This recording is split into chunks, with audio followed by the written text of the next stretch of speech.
Hey, here we are, day 237 on our Route 66 journey through the Bible. Thanks for just continuing to plod along through these chapters that we're reading. Jeremiah is in the middle of prophesying against some of the nations that are in that area. He's already promised judgment against Jerusalem and they've fallen. He's promised against some other countries and he's going to promise some judgment against some of the other nations that are around there. And every prophecy came true. So here's what we have. Chapter 49 of Jeremiah is a judgment on just a lot of nations. It pronounces judgment. Let me kind of read some of them off. Ammon, Edom, Damascus, which is Syria, Kedar, Hazor, Elam. God showing that God, there's a word that we use. God is sovereign over all nations, all cultures, all ethnicities. God is over all.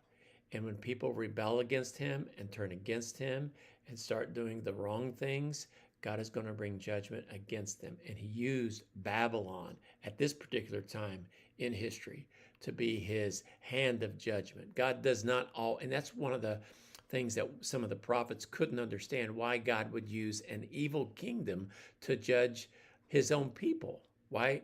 But God does. God uses many, many tools to carry out his will. And in chapter 50, it's the judgment against Babylon. It's only 2 chapters that we're going to read today. Don't get too excited because they're fairly long, but a judgment against Babylon.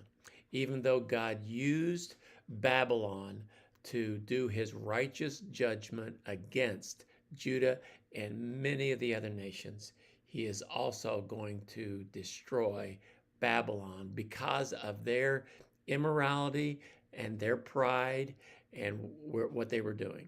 And he's going to restore Israel.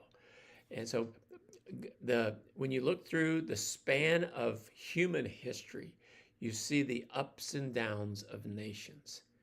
And yet keep your eye on the people of Israel, God's people.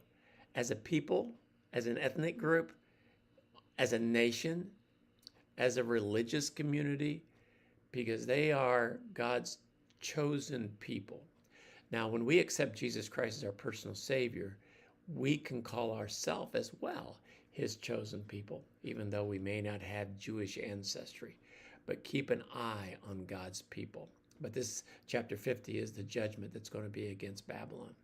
And so here's some lessons that we can, pull out from this lesson. One, God holds every nation accountable for sin, every nation, and not just his people, not just America, that's considered a Christian nation by some, but every nation, God is going to hold them accountable for how they treat their people and other people.